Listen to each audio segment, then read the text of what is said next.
Welcome to What the Frac. We are your fractional team, and today we break down marketing trends, strategies, and tactics in 30 minutes or less so that you can do the fun stuff like be creative.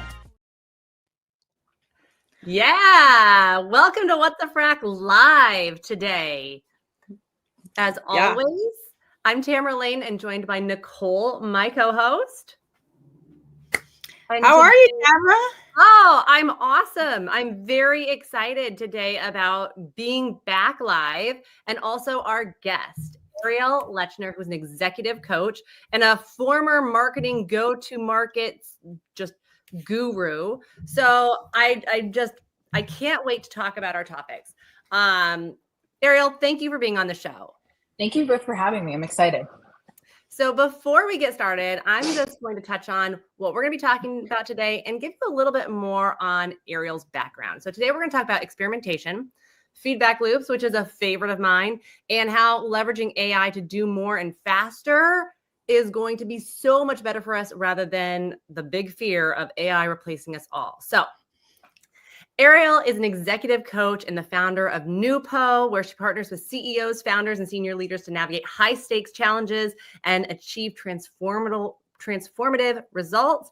Prior to that, she was a marketing guru where she led go-to-market strategies for B2B SaaS and Web3 ventures. So Arielle, thank you so much for being with us.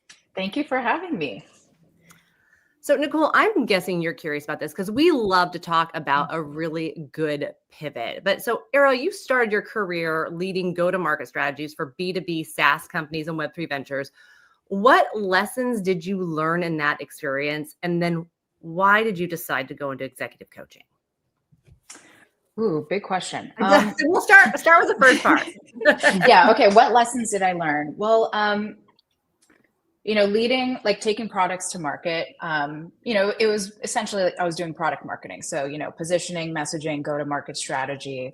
And I would say what I learned doing that, whether it was in B2B SaaS or in more of the crypto space, was it's a very cross-functional initiative. So while you may be leading the charge on that, all the people who are involved in making that launch successful don't necessarily report to you at all. And so you really need to have influence and, be able to, influence people, herd the cats, and get everybody to prioritize what you're trying to do, even though, you're not their boss for the most part. So that was a big lesson, like how to speak, how to manage up, how to, I guess, manage laterally. And get everyone to really understand, deadlines. Just getting everyone on board and rowing in the same direction, even when they've got other priorities that they're working on, and just being that kind of person who's, steering everything forward. Yeah. I absolutely love that answer that you just gave, because one thing I always tell my clients and people who I'm mentoring is that I think marketing executives don't end up in the top, second place person in an organization. It's normally sales leaders. And personally, I think marketing should be at that top lead spot, because everything that sales does, everything customer management does, all the messaging, all of the product development, all comes from what we're hearing from clients, the messaging that marketing's putting together, right? You have to be able to work really well with an executive team in order to be in a CMO or marketing director role. So I could kind of see where your pivot came from a little bit, but can you go into that a little bit more? I definitely gained a lot of leadership lessons, like building team, what happens, like what are the types of pressures fast growing teams face in startups. Was really in that world for several years. But what led to my pivot, I guess the short way of putting it is, when you're taking products to market, especially if they are products that a lot of people, millions of people maybe, are going to be using, you can certainly have a very big impact that way. But I would say it's more of a shallow impact, right? At the end of the day, let's not kid ourselves. It's a software product, right? You're not changing their whole life. in my point of view. Versus coaching, I'm working one-on-one with people, with founders and CEOs, senior leaders. So the breadth of impact is not very big, but the depth, the impact I can have working one-on-one with someone for a year or more it is massive. And the type of change and impact and, shifts they feel is really transformational. And for me personally, I felt that type of impact was better suited to my personality, how I like to show up. And so it was kind of a gradual shift into coaching, full time, and actually, stepping away from consulting completely. The one thing I will say that I did love about consulting and continuing to do go-to-market strategy is, you are a lone wolf when you're an executive coach with your own practice, for the most part. At least I am. Whereas when you're on a big project, you're working with lots of people, and I am at heart like a team player, and so I miss parts of that, and I think that's part of the reason why I kept doing it for so long. But yeah, when I came back from mat leave in the fall, with having a kid, less time, and so I really decided, with the time I do have, I'm going to focus on what I truly love, which is the coaching. Yeah, Tamara, it sounds like we may have a fractional, maybe someone, a new fractional who needs to join the team.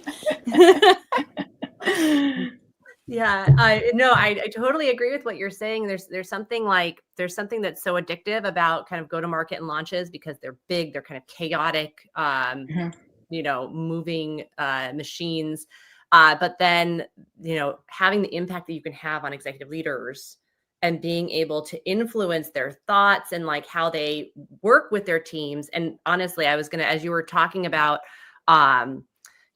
before, about having to work cross teams and influence people, like that's my biggest, thing that grinds my gears, is how go-to-market teams usually aren't included in a lot of like these different areas, like product, and you have to try and convince people to let you in, when it's like, you've got a job to do, which is get the word out there and get people onboarded. And it's just so integral to the whole thing. So anyways, I can see that. What I love trends, and I'm actually going to start working with an executive coach. I love what you're doing.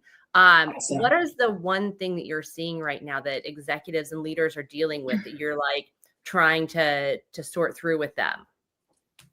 Yeah. I think what I'm seeing with executives and leaders, I would even, it's not even just executives and leaders, it's people, which is, okay, AI this is here, and how, there's maybe some fear around, well, how do I make the most of it? With the already very limited time, energy, and resources I have because of everything else I have going on. Like, how am I making sure, if I'm not building, if my product isn't like AI native, how do I make sure I'm actually using these things to get, or how should I be using them to get, I don't know, more out of my productivity or whatever it is.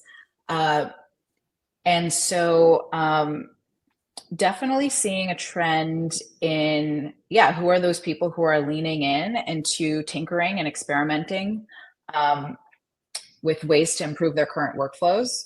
And like, even just from like a marketing standpoint, when I was doing more consulting, I was like, I didn't take any courses or like totally know what I was doing. I had ChatGPT, and I was just like, like, what can this thing do? And, I started things that I was already doing in my workflow, like, case studies, messaging copy, like starting to use these tools, not as like a way to replace what I'm doing, but to help me move quicker, using it as a thought partner, having it spit out more ideas than just me sitting in front of my like Google Doc being like, what would be a creative thing, getting the juices flowing.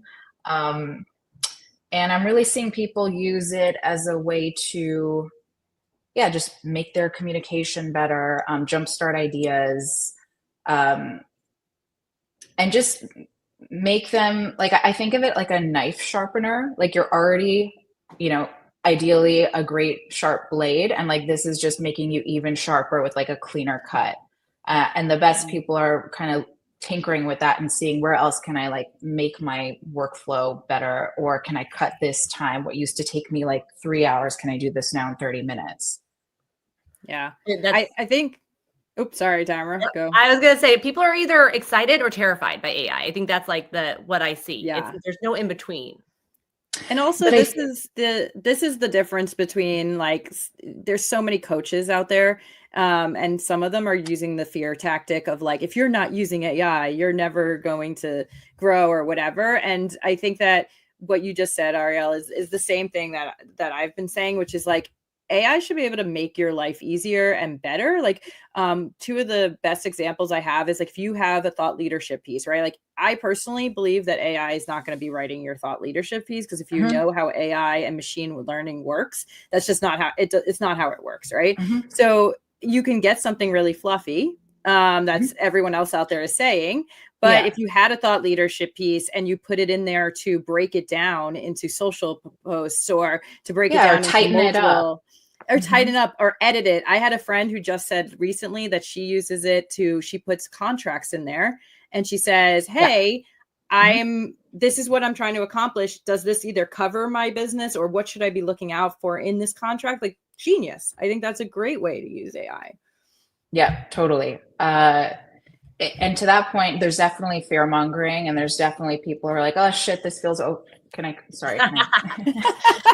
this feels overwhelming. I'm just going to ignore it. But I think maybe both with AI and like a theme I talk about a lot in coaching, which is, instead of leaning into fear, try to lean into curiosity.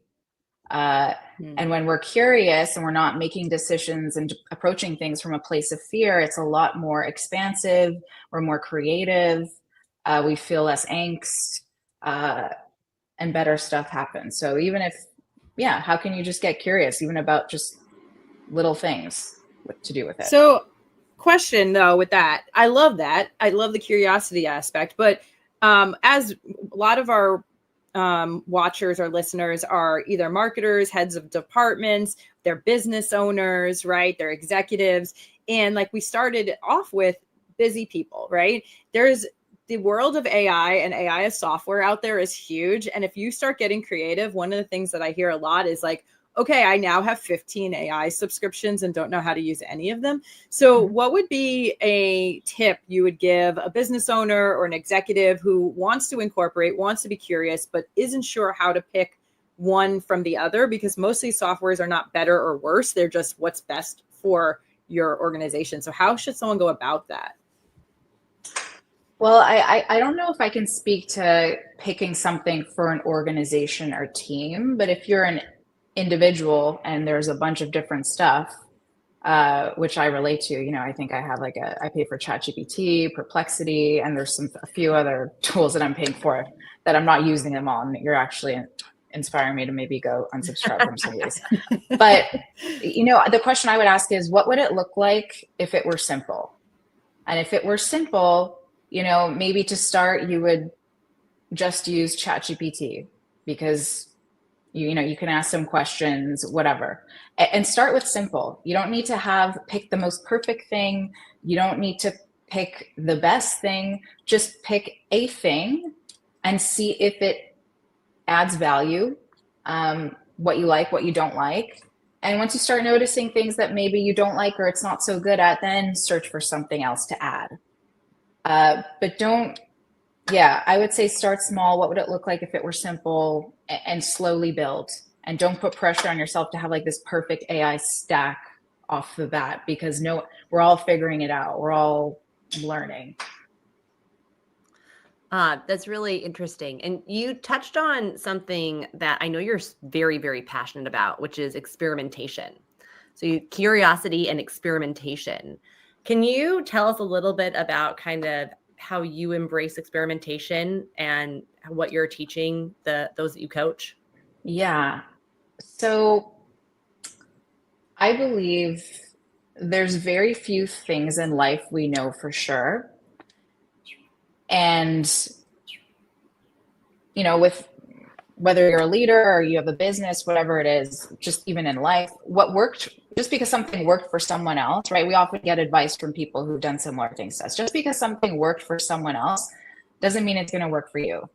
And so the only way to really know if something is true for you is to run an experiment and see for yourself. And what goes into an experiment? Well, you have like an initial hypothesis or hunch as to what you think is going to be a good idea. And then you carve out the experiment, like what are the variables, what's the container, like, I don't know, stuff I did in high school, very basic stuff. And then you run the experiment. Like, how will you know when the experiment is complete? What are the parameters? What does success look like? What do suboptimal results look like? And when you look at, figuring out the truth for you through the lens of an experiment, when you do inevitably generate suboptimal results, or we might call it like a failure, there's really no such thing as failure, because as long as you are running tight experiments with quick feedback loops, every suboptimal result is a lesson. And that lesson then propels you forward. It gives you more information about what is true for you. And you can move, closer towards your North Star. And so I think experimentation, at its simplest, is what helps us figure out what's true. And I think if we all approach the process, the way I like to frame it to leaders and entrepreneurs specifically is, when a scientist runs an experiment and it doesn't go well, they don't think to themselves, oh, I'm a terrible scientist. They go, like what didn't work here? Let me like jot down those notes and figure it out, and then apply it to my next thing I run.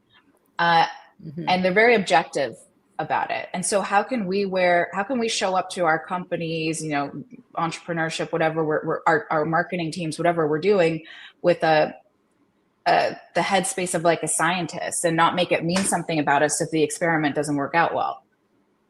Yeah.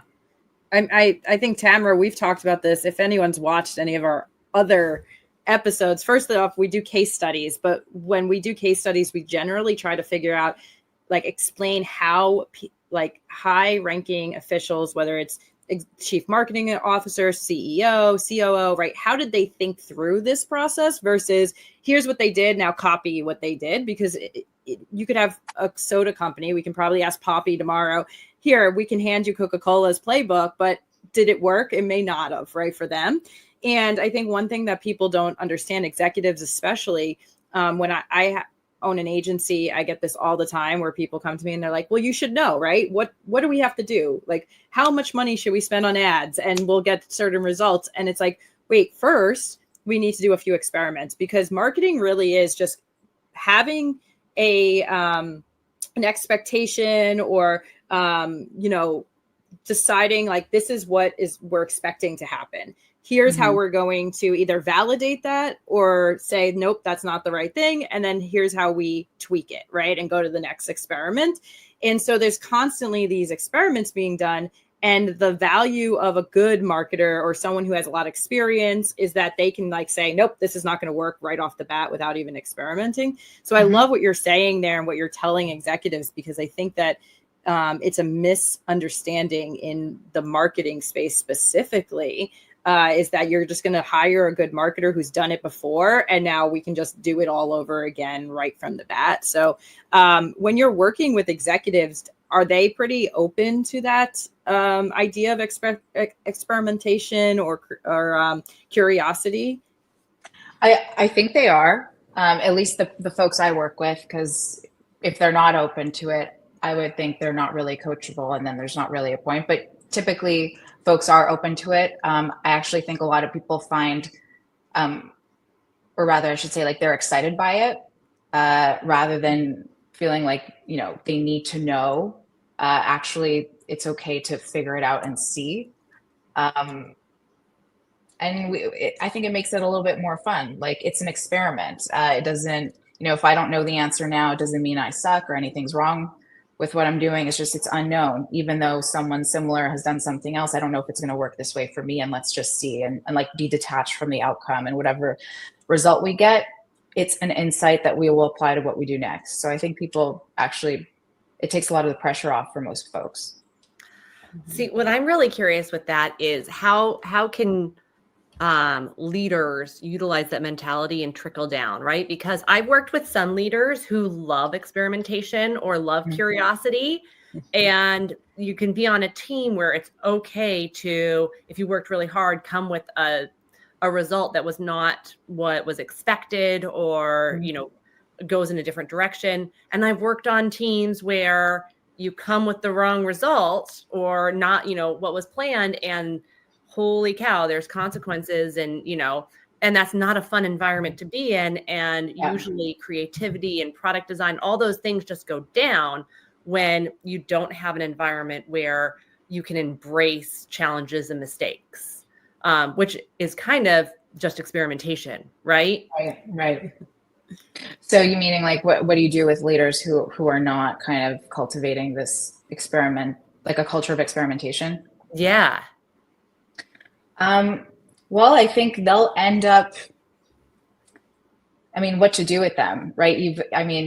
There's a few like tactics you can do, like in terms of how to maybe bring it to their attention that this is something that's important, right? Doing 360s, or another way to think of it is even, if you don't, in all likeliness, if you don't have a culture of experimentation where people feel safe to kind of test something, and even if they don't produce a good result, well, it's a valuable insight for the team and even the company. To kind of like, there's a framework I like to use called, it sounds a bit funny, it's called lift and thrust. But when you're creating, think of it through the lens of a culture. And when you're trying to create a culture, you want your culture to have a lot of lift and a lot of thrust. And by lift, like what's making people excited to wake up and show up to work? Like what's making them feel good? And with thrust, what's enabling them to do their best work? Do they have what they need to execute? And if you have a lot of lift and a lot of thrust, you have a high performing culture. If you don't have, say, a culture where there's a lot of experimentation, or people feel like, there's a lot of lift and thrust, that they can do their best work, which often means you need to be able to run experiments. You need to be able to fail with grace. Then you tend to get cultures that have either a lot of weight, so stuff that's weighing you down, what makes you not like dreading waking up on Monday, and then a lot of drag, like what's holding you back, or like the ball and chain on your ankle that's keeping you from doing your best work. So you're not getting the tools you need to go and research something, right, that could be a huge value add for the team or company. You have a leader or a boss who's not letting you like go explore something or test whatever. So the TLDR there is really, if you care about having a high performing team and a high performing culture, you need to have a culture of experimentation where it's okay to fail, and where honestly those failures are not seen as failures, they're seen as lessons that it propel the team forward in other ways later. Yeah, I think budget's a big one too, right? When you have especially when you have a small business, or if you have a startup who's not funded correctly, or they didn't think about marketing in their funding plan, which I find a lot of times, because they don't bring a CMO level person in until after they've been funded. Generally, they're not funded to the full extent of what marketing needs. And so when you're tight on a budget, generally you don't want to experiment because you don't want to waste the time or the money. We need sales now. And that really hinders the ability of the marketing team to do what they have to do. Totally. I totally. I think when that happens, you're kind of, what's the saying? You're in between a rock and a hard place. Is that the correct saying? Yeah. You've put a marketer in a really tough spot, because especially if you're an early stage company or you're launching something new and you need benchmarks. You can kind of look, you don't really know what your competitors' benchmarks are, but even then you need your own benchmarks. You need to pay. It costs money to learn. Or you got to spend money to make money. So it's tough. I don't have any quick solutions for that. Well, and there are none, and you want your executives learning. I once had a guy who said, I'm not paying you to learn. And I was like, actually, you are 100%. Yeah. So what a sour mindset. Wow. I'm like, no, you want me to learn. That's what you want me to do. That's part of this. But anyway, it's a whole thing. Tamara, our viewership is always looking for actionable things that they should watch out for. And my favorite question to ask anybody on these lives is, what's in your industry? And because we've talked about coaching and executive coaching and AI, you can pick whichever one or both. Mm-hmm. But what in your industry is one thing that someone should be looking out for? Because I think that as business owners, it's really hard to go into a lot of these pieces. If you're a startup, if you're a small business, you may not have the full executive team who's looking out for you. So what are the things they should look out for when they're working with either an executive coach or trying to implement AI within their company? Great question. I guess what's coming to mind is figuring out what's most important to you. So whether it's working with a coach or trying to bring AI into your workflow, like what matters most is you have limited time, energy, and resources. And you're also, you're figuring out how to spend the resources and time you do have. So figuring out what's most important to me, that if I, accomplish this, I'll consider it a success, and then focus on that. Whether it's figuring out, what do I want to, after working with someone for 3 months, where do I want to be, like in a coaching relationship? Or if I'm, exploring AI, what's the number one thing I want to experiment with to improve my workflow? And like start there and keep like your blinders on, and then you can expand. But that's something I would say to keep an eye out for, because there's so much just thrown at us all the time. Like, you should worry about this, or here's this, and it's just like it really gets in the way of our focus of what's important to us. Yeah. Well, Tamara, I have one. I was gonna say I have one last question. It's the question on everyone's mind. Ready? Do you think that the robots will replace us? I don't. Good answer. I don't. Yeah.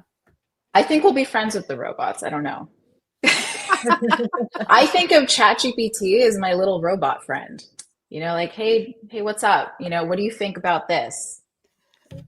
Yeah. My friend always makes fun of me because I like thank it and I'm like very like nice to it. I'm like, can you please get me this? They're like, it's a robot. I'm like, yes, but eventually it's going to be my friend. So I also think it's a good habit, whether it's a robot, an animal, or a person, treating everything with respect, I think is a good habit. Well, we're teaching it, right? So if that's the case, then yes, we have to teach it also to be kind. Good point.